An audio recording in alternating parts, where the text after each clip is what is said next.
My boyfriend gave me a book to read, and it's the most sexist, misogynistic book I've ever seen, and now I'm wondering how a proud feminist could ever think I'd enjoy this.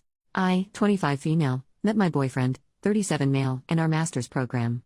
We became friends over this past year, and started dating and becoming serious shortly before I left the state for a summer internship. He gifted me a book to read, saying it was one he liked. It's A Spell for Chameleon by Piers Anthony, a fantasy novel written several decades ago. I knew nothing about it prior, and began laughing at it 2 pages in because of how ridiculous the writing was, especially about women. We video chatted after I got through the first chapter, and I tried respectfully explaining my doubts about the book. He made a deal with me, knowing I'm a big Harry Potter fan. He promised to give the Harry Potter series a chance, starting with Philosopher's Stone, if I gave his book a chance and kept reading. This rocked my world, and I had a sudden burst of motivation. I'm on chapter 3, and I cannot stand this book. It is one of the most sexist and misogynistic texts I have ever had to read, and it honestly makes me feel like crap. Not to mention it's just poorly written all around, painfully spoon-feeding obvious symbolism, and excessively throwing in fantasy creatures and concepts that do nothing for the plot. The protagonist is a complete dillhole that I could not care less about, and as a reader, I don't want to follow him or anything in the fantasy world of Xanth. But of course, flat out telling my boyfriend those thoughts about a book he enjoys would be hurtful, and he has every right to have different preferences. I am shocked that he would recommend such a book to me though. He is a respectful and educated man, treating me very well, and identifying as a proud feminist. This recommendation was out of left field. Does he not remember how hurtful the author's writing on women is? Did he read it at a young age, and has since grown? I can't expect him to hold his end of the bargain and read Harry Potter, which is fine, especially if it means not having to put myself through Piers Anthony's poor excuse for writing ever again. I like my boyfriend a lot. How do I respectfully tell him why I cannot invest in this book anymore? It's important to me that he realizes the negative messages being suggested, but I want to do this without insulting his taste or making him feel at fault. Edit to add why the book is horrible. Example 1. I like beautiful girls, he said. And I like smart girls. But I don't trust the combination. I'd settle for an ordinary girl, except she'd get dull after a while. Sometimes I want to talk with someone intelligent, and sometimes I want to, he broke off. Her mind was like that of a child, it wasn't really right to impose such concepts on her. Example 2, that's the point, he said. I like variety. I would have trouble living with a stupid girl all the time, but you aren't stupid all the time. Ugliness is no good for all the time, but you aren't ugly all the time either. You are variety.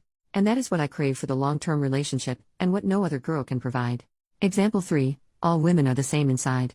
They differ only in appearance and talent. They all use men. Example 4, that whole rope trial in chapter 3. Example 5, other girls manage to enhance their appearance by cosmetics or padding or specialized spells, but besides Sabrina all other females look somewhat artificial. She was no enemy. This was the PG. 2 example I mentioned. Example 6, there was much more of her he longed to see, and to touch, but that could come only after marriage. She was that sort of girl, and it was part of her appeal. The girls who had it didn't need to put it on casual display. PG. 3. Update 3 days later. I went through every comment, and took them all into consideration. Thank you all for your thoughts. We video chatted the other night, and the topic came up. I started by saying I liked him a lot and really do appreciate how much he's willing to share with me. He caught on to where I was going with this, and started laughing. Then I started laughing, and I realized how silly small of a thing this all was. I guess I didn't want to risk hurting his feelings. When the reason why I didn't like the book came up, I explained, and he totally understood. It's been at least a decade since he's read the book, and he can see where I would feel uncomfortable. He will still consider reading the first Harry Potter book, since I gave his book a chance. And being a single dad, his kids also like the series, so it would be a chance for him to connect more with them. I ended by saying that I hope this doesn't discourage him from sharing more things he likes. He said, if anything, it encourages me to find more that you'll appreciate. Cue heart flutters. New update 8 years later, hi. It's hilarious this post is being shared because it's from such a different time in my life. Your instincts are right. This relationship only lasted a monthish after this post.